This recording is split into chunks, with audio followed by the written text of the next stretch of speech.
जय श्री कृष्णा। पौराणिक कथा के अनुसार भाद्रपद महीने की कृष्ण पक्ष की अष्टमी तिथि को मथुरा में श्री कृष्ण भगवान का जन्म हुआ था। श्री कृष्ण के मामा का कंस ने अपने ही पिताजी से राजगद्दी हथिया ली और उन्हें कारागार में बंदी बनाकर डाल दिया। कंस मथुरा का राजा बन बैठा। कंस अपनी बहन देवकी से बहुत प्रेम करता था। देवकी का विवाह वासुदेव जी से हुआ। स्कंद पुराण के अनुसार जो भी व्यक्ति जानकर भी श्री कृष्ण जन्माष्टमी का व्रत नहीं करते हैं वह मनुष्य जंगल में सर्प या व्याघ्र हो जाते हैं। ब्रह्म पुराण के अनुसार कथा है कि कलयुग में भाद्रपद मास के कृष्ण पक्ष की अष्टमी के 28वें युग में देवकी के पुत्र श्री कृष्ण जन्म उत्पन्न हुए थे। रात्रि में इस व्रत को करें। कृष्ण पक्ष की अष्टमी में यदि एक कलारोहिणी नक्षत्र हो तो उसी दिन जन्माष्टमी मनाएं। आइए सुनते हैं श्री कृष्ण जन्माष्टमी की कथा। आइए सुनते हैं श्री कृष्ण जन्माष्टमी व्रत की कथा। एक दिन इंद्र ने कहा कि हे ब्रह्मपुत्र, हे मुनिश्रेष्ठ नारद जी, हे सर्वशास्त्र विशारद, हे देव, व्रतों में उत्तम उस व्रत को कहिए जिससे प्राणी सांसारिक दुखों से मुक्त होकर हो जाए, और हे ब्राह्मण, उस व्रत को कहिए जो ऐश्वर्य और मोक्ष को भी देने वाला हो। नारद जी ने कहा, त्रेता युग के अंत में तथा द्वापर युग के प्रारंभ काल में नीच कर्मों को करने वाला अत्यंत पापी कंस नाम का दैत्य उत्पन्न हुआ। उसकी श्रेष्ठ सुंदरी बहन देवकी नाम वाली थी। उस देवकी से उत्पन्न जो 8वां पुत्र होगा वही उस दानव कंस को मारेगा। इंद्र ने कहा कि हे नारद जी, उस दैत्य की कथा को विस्तार से कहिए। क्या देवकी का वह 8वां पुत्र अपने मामा कंस का वध करेगा, अर्थात उसे मारेगा? नारद जी ने कहा, किसी समय उस दुरात्मा पापी दैत्य कंस ने ज्योतिष से पूछा कि हे विप्र, मेरी मृत्यु किस प्रकार से होगी? ज्योतिष ने कहा कि हे दयावान धीश, यादवेंद्र, वासुदेव की पत्नी देवकी, जो कि बोलने में बड़ी ही चतुर तथा आपकी बहन है, उसका 8वां पुत्र जो कि कृष्ण के नाम से विख्यात होगा और शत्रुओं को पराजित करेगा, वही सूर्योदय के समय तुमको मार डालेगा। कंस ने कहा, हे बुद्धिमानों श्रेष्ठ, विचार पूर्वक कहिए कि किस मास, किस दिन और किस समय में मुझे कृष्ण मार डालेगा। विद्वानों ने कहा कि हे दानवेश्वर, माघ मास के शुक्ल पक्ष की सप्तमी तिथि को महात्मा कृष्ण के साथ तुम्हारा भयंकर संग्राम होगा। उसी संग्राम में तुम्हें जीतकर वह मार डालेगा। इसलिए हे कंस, तुम अपनी रक्षा का यत्न करो। नारद जी ने कहा, हे देवराज, ज्योतिषी द्वारा इस प्रकार बताया हुआ कि कृष्ण कंस को मारेगा, इसमें वह कुछ भी संदेह नहीं है। इंद्र ने कहा कि हे मुनि, दैत्य की जो कथा है उसे कहिए, और कैसे कृष्ण की उत्पत्ति होगी, कृष्ण के द्वारा कंस कैसे मारा जाएगा और किस प्रकार बार बार उसके साथ युद्ध होगा। हे ब्रह्मपुत्र मुनि श्रेष्ठ, उस पूरी कथा को विस्तार पूर्वक मुझसे कहिए। कंस नाम के महादैत्य ने अपने द्वारपाल से कहा, मेरी बहन जो देवकी है उसकी तुम ही पूर्ण रक्षा करना। उस द्वारपाल के द्वारा जैसे उसकी आज्ञा, ऐसा कहने पर उसी समय देवकी दुखित होकर जल लाने के बहाने घड़े को लेकर तालाब पर गई। तदंतर वहाँ अत्यंत घनी छाया वाले बहुत घने वट वृक्ष के नीचे बैठकर देवकी वहीं रुदन करने लगी। उसी समय सुंदराग्नि यशोदा नाम की स्त्री ने आकर देवकी के प्रति बहुत सुंदर वाणी द्वारा कहा, हे कांते, तुम क्यों बार बार रो रही हो? हे कल्याणी, मुझ पर कृपा करके कहो। तब दुखित देवकी ने यशोदा जी से कहा, बड़ा पापी और दुष्ट कर्म करता कंस नाम का जो मेरा भाई है, उसने दुर्बुद्धि के कारण मेरे पुत्रों को मार डाला है। नंद बल्ब इस समय मेरे गर्भ में 8वां पुत्र है। इसमें संशय नहीं कि वह 8वां पुत्र रूपवान और सुपुत्र होगा और कंस उस पुत्र को भी मारेगा। यशोदा ने कहा, हे प्रिय, हे कांते, रो मत, मैं भी गर्भिणी हूँ। यदि मेरे कोई कन्या उत्पन्न होगी तो तुम पुत्र के बदले उस कन्या को ग्रहण कर लेना। तदंतर यशोदा ने कहा, तुझे सुतार्थ कन्या दूंगी, सत्य सत्य कहती हूँ, दे दूंगी, ऐसा पुत्रार्थिनी यशोदा कहने लगी। तदंतर महादुष्ट कंस ने द्वारपाल से पूछा कि देवकी कहाँ है? इस समय घर में नहीं दिखाई रही है। तब द्वारपाल ने दैत्य कंस के आगे नम्रतापूर्वक कहा कि हे स्वामी, कल्याणी देवकी जी जल के लिए तालाब पर गई हैं। द्वारपाल की वाणी सुनकर कंस क्रोधित होकर के कहने लगा, तू इसी समय वहाँ पर जाकर जहाँ देवकी गई है, आज्ञा पाकर उस द्वारपाल ने देवकी को देखकर यह वाक्य कहा कि हे देवकी बहन, किस कारण से तुम यहाँ पर आई हो? यूँ कंस से सेवक उस द्वारपाल से पूछने पर देवकी ने कहा, मेरे घर में जल नहीं था, अतः मैं जल के लिए आई हूँ। द्वारपाल से इतना कहकर देवकी अपने घर आ गई। उधर कंस ने भी अपने घर आकर द्वारपाल से कहा, अपने घर के भीतर रहती हुई उस बहन की रक्षा करना। और कंस स्वयं भी उस देवकी की रक्षा करता था।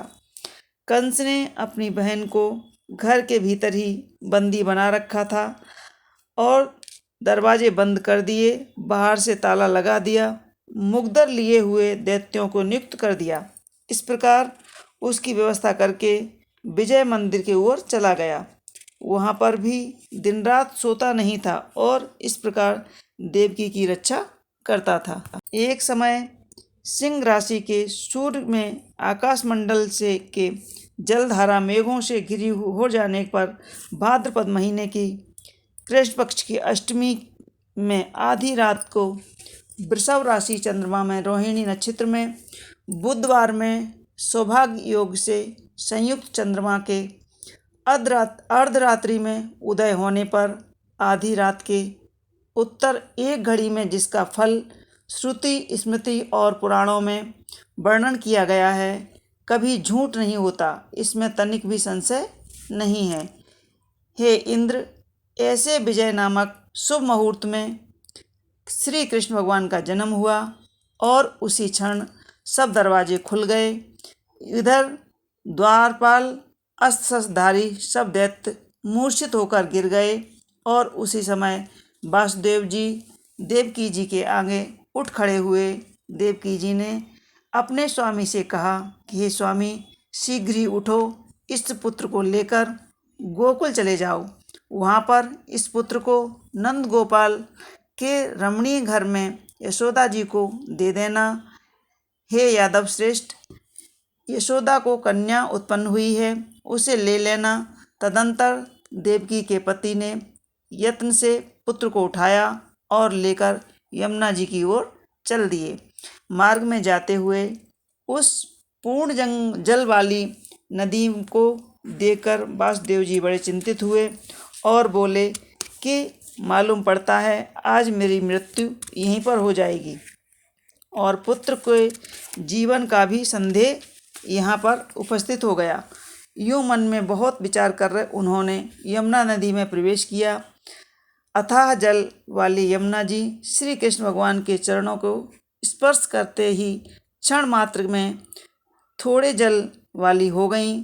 तदंतर वासुदेव ने गोकुल में नंद के घर के समीप जाकर जैसे ही धर्मपत्नी ने कहा था उसी प्रकार उस बालक को यशोदा को समर्पित कर दिया और अपने वचन की रक्षा करते हुए उस यशोदा को अपना पुत्र देकर उसके कन्या को लेकर शीघ्र ही लौट आए। वही अमना को पहले की तरह ही लांघकर मथुरा नगरी पहुँचे। वासुदेव ने देवकी को कन्या अर्पण कर दी। तदंतर प्रातःकाल वे सब दानव उठे और क्रोधी कंस ने द्वारपाल से कहा, आज देवकी के क्या संतान उत्पन्न हुई है, जाकर के मुझे बताओ। यह सुनकर द्वारपाल देवकी के समीप गया। वहाँ पर बार बार रुदन करती हुई कन्या को देखा। द्वारपाल ने कहा, निवेदन किया कि देवकी के गर्भ से अति सुंदर कन्या उत्पन्न हुई है। यह सुन क्रोधित हो कंस ने द्वारपाल से कहा, कोलक नामक धोबी को यह कन्या दे दो। उस दुरात्मा द्वारपाल ने शीघ्र ही उस कन्या को धोबी को दे दिया।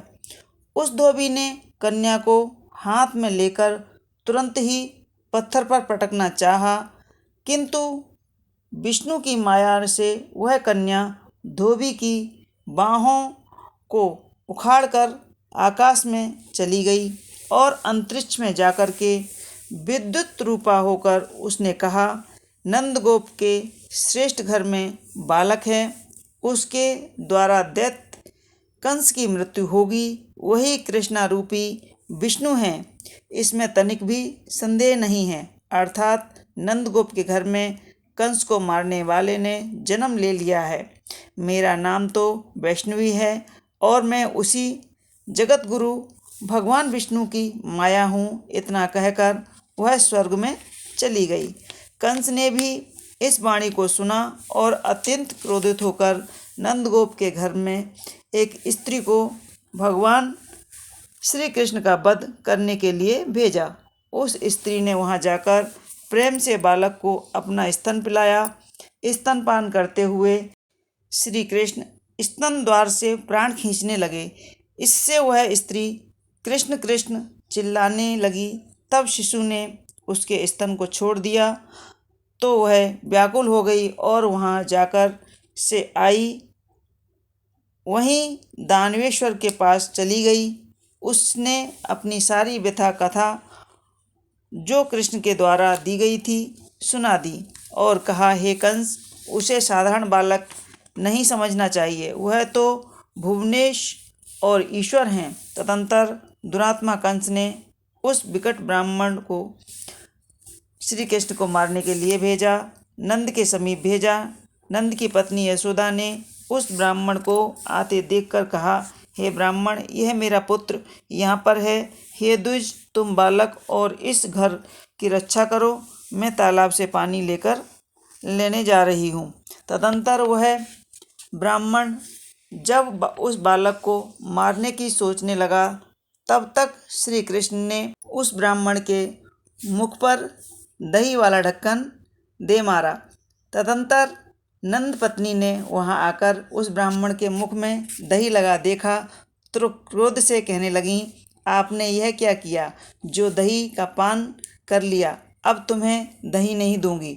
उधर वह ब्राह्मण कंस के समीप आकर कहने लगा, वह बालक तो भगवान विष्णु है और त्रिलोक का नाथ है, ऐसा समझो, इसमें तनिक भी संदेह नहीं है और तुम्हारा अवश्य ही वे बालक रूप भगवान वध करेंगे।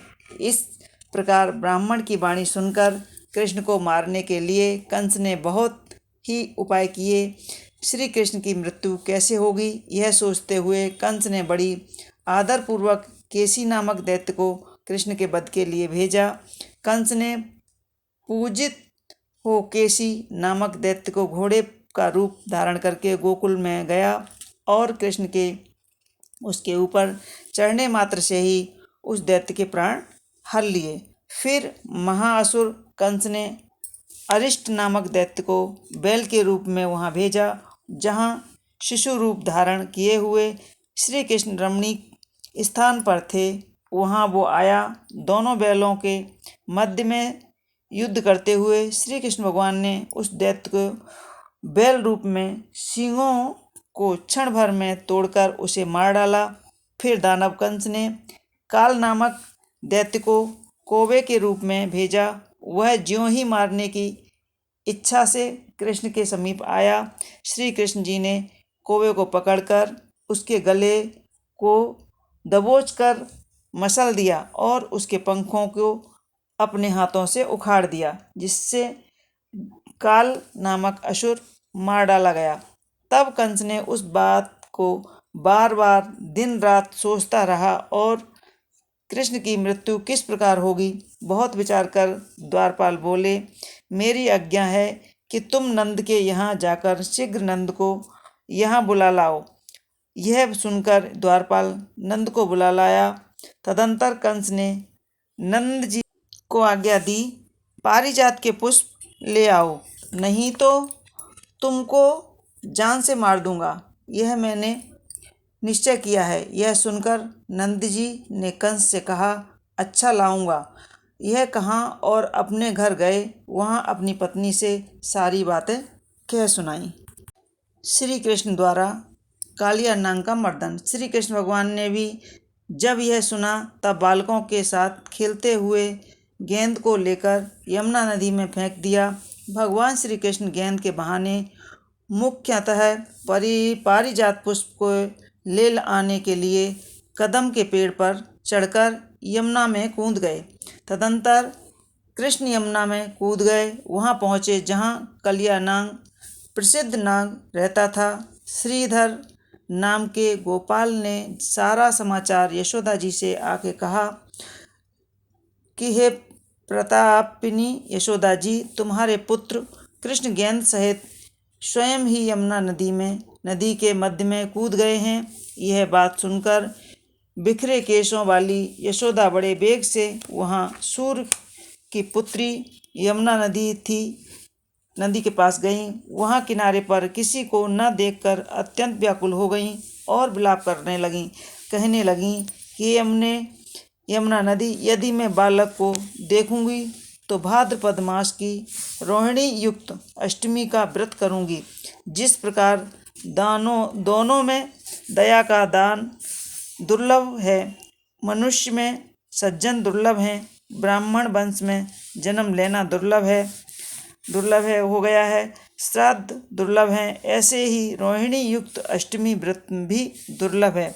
हजारों अश्वमेध यज्ञ, सैकड़ों राजस्व यज्ञ, सैकड़ों दान तीर्थ और व्रत तथा सैकड़ों यज्ञ करने से, करोड़ों कपिला दान से जो फल होता है वह सब कृष्ण जन्माष्टमी के व्रत से प्राप्त होता है। इंद्र ने कहा कि हे मुनिश्रेष्ठ, यमुना नदी में कूदने के बाद उस बालक श्री कृष्ण ने जलाशय में स्नान कर पाताल में जाकर क्या किया, वह सब मुझसे कहिए। नारद जी ने कहा, हे इंद्र, वहाँ पर उस बालक श्री कृष्ण ने उस नागराज ने जो कुछ किया वह सब उत्तम वृतांत सुनो। उस बालक श्री कृष्ण ने नागराज की पत्नी ने कहा कि हे भद्रे, यहाँ पर किस स्थान से और किस प्रयोजन से आए हो? यदि तुमने जुआ खेला है या उसमें सारा धन हार गए हो तो कंकड़, मुकुट और मणियों का हार लेकर अपने घर जाओ, क्योंकि मेरे पति नागराज कालिया अभी सोए हुए हैं। जागने पर वे तुम्हें भक्षण कर जाएंगे। बालक ने कहा, हे कांते, जिस प्रयोजन से मैं आया हूँ वही सुनो। मैं कालिया नाग के सिर को कंस से जुआ खेलते हुए हारा हूँ। तब नाग की पत्नी क्रोधित हो गई और अपने पति से कहने लगी, हे स्वामी, हे शेषनाग जी, आपके घर शत्रु आया है। यह सुनकर नागेंद्र उठा और कृष्ण के साथ युद्ध करने लगा। युद्ध से जब कृष्ण को मूर्छा हो गई तब उन्होंने गरुड़ का स्मरण किया। उसी क्षण व्यंगराज गरुड़ वहाँ पर आए और उनके आते ही श्री कृष्ण ने उसी गरुड़ पर चढ़कर कालिया नाग को युद्ध में जीत लिया।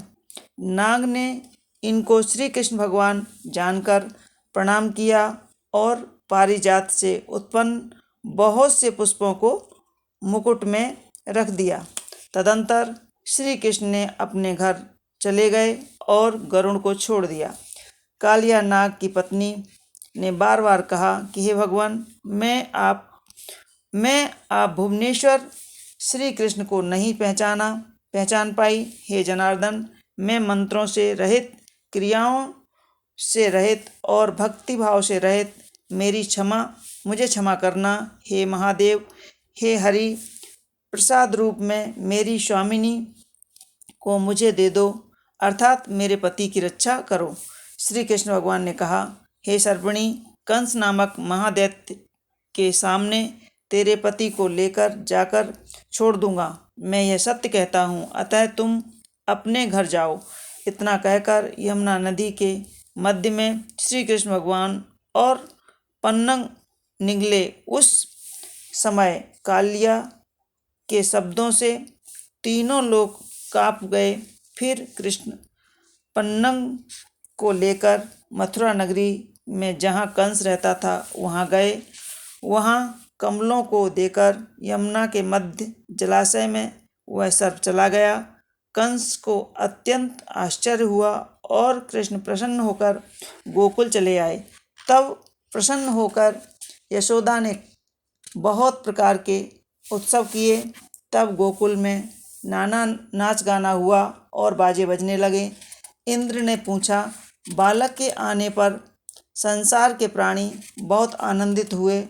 हे नारद जी, फिर श्री कृष्ण भगवान ने क्या चरित्र किया, वह सब मुझसे कहिए। नारद जी ने कहा कि रमणीय मथुरा नगर में यमुना नदी के दक्षिण हिस्से में कंस का महातेजस्वी चामुर नामक भाई रहता था। उस चामुर ने जनार्दन से मल्ल युद्ध करने की घोषणा कर दी। हे शुक्र, कृष्ण जी उसके साथ मल्ल युद्ध होने लगा। भैरी शंख और मृदंग के शब्दों के साथ कंस और केशी नामक दैत्य युद्ध देख रहे थे। श्री कृष्ण जी के चांडूर के गले में अपना पैर फंसाकर युद्ध में उस दैत्य को मार डाला। तदंतर कंस के भाई अति दुष्ट केशी को भी प्रातःकाल युद्ध में केशव ने मार दिया। दैत्येंद्र केशी के मारे जाने पर दुखित हुए। श्री कृष्ण के द्वारा मारा गया यह महान आश्चर्य है। यह सोचकर वह बड़े क्रोध से युक्त होकर के लाल लाल आंखें करके कंस ने द्वारपाल को बुलाकर कहा, जल्दी ही शस्त्रों को हाथ में लिए हुए दैत्यों को बुलाओ। तदंतर युद्ध में निपुण खड्ग, शक्ति, तलवार हाथ में लिए हुए बड़े बड़े सब दैत्य आज्ञा मिलते ही चले आए। कंस ने कहा, हे दैत्यगण, मेरी आज्ञा से तुम इस युद्ध में अति कुशल इस कृष्ण के साथ युद्ध करो। युद्ध के ज्ञाता उन दैत्यों ने शस्त्रों और अस्त्रों से श्री कृष्ण के साथ युद्ध किया। हे इंद्र, इधर केशव ने मित्र गरुण, बलदेव, सुदर्शन चक्र और अपने पूर्व शरीर का स्मरण किया। इसके बाल बलदेव सुदर्शन चक्र लेकर गरुड़ पर चढ़ गए और उन्हें आते ही देखकर जल्दी ही श्री कृष्ण ने सुदर्शन चक्र को लेकर गरुड़ की पीठ पर चढ़कर